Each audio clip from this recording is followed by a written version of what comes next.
तुर्तास पुढची महत्त्वाची बातमी आपण पाहूयात। खासदार संजय राऊतांनी मनसे आणि ठाकरेंच्या शिवसेनेच्या युती संदर्भात आणि जागा वाटपावर महत्त्वाचं भाष्य केलंय। युती झालेलीच आहे, केवळ घोषणा बाकी असल्याचं राऊतांनी म्हटलंय।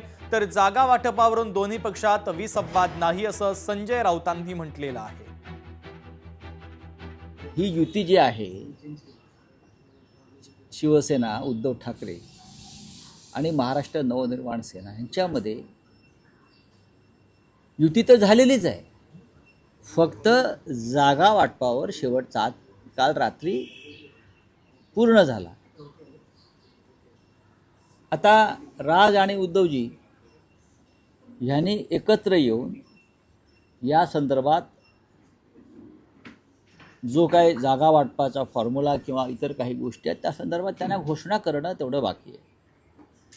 आता ती आज करायची संध्याकाळी की उद्या याच्यावर आम्ही आता निर्णय घेऊ, पण आजपासून नॉमिनेशन म्हणजे उमेदवारी अर्ज भरण्याची सुरुवात झाली आहे। खरं आहे, नाशिकमध्ये चर्चा आटपलेली आहे, पुण्यामध्ये विषय संपलेला आहे, कल्याण डोंबिवलीतला विषय संपलेला आहे, ठाणे आणि मीरा भाईंदरला सुद्धा हा विषय आम्ही जागा वाटपाचा संपवल्यामुळे आता इतक्या 7-8 महानगरपालिकांचं काम करताना थोडा वेळ लागतो।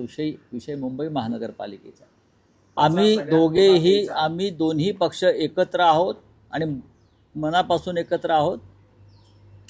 जागा वाटपा संदर्भात कुठेही ताणतणाव रस्सीखेच नाही। शरद पवार साहेबांच्या पक्षाशी जयंतराव पाटील चर्चेमध्ये आहेत। ते आमच्या जी जागा वाटपातली आमची जी टीम आहे, स्वतः उद्धव ठाकरे साहेबांशी जयंत पाटील चर्चा करत आहे। मग काँग्रेस का भाजपला मदत करणार का? साधा प्रश्न आहे ना। काँग्रेसची लढाईसुद्धा राष्ट्रद्रोही, जातंध आणि धर्मांध आणि महाराष्ट्र लुटणाऱ्या प्रवृत्तीविरुद्ध आहे। काँग्रेसला नगरपालिका निवडणुकीत चांगलं यश मिळालं, आम्ही त्यांचं अभिनंदन केलं।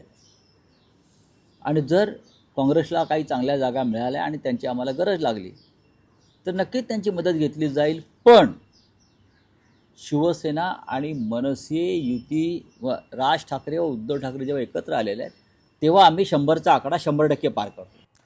वंचित बहुजन आघाडीचे प्रकाश आंबेडकर माध्यमांशी संवाद साधतायत थेट जा।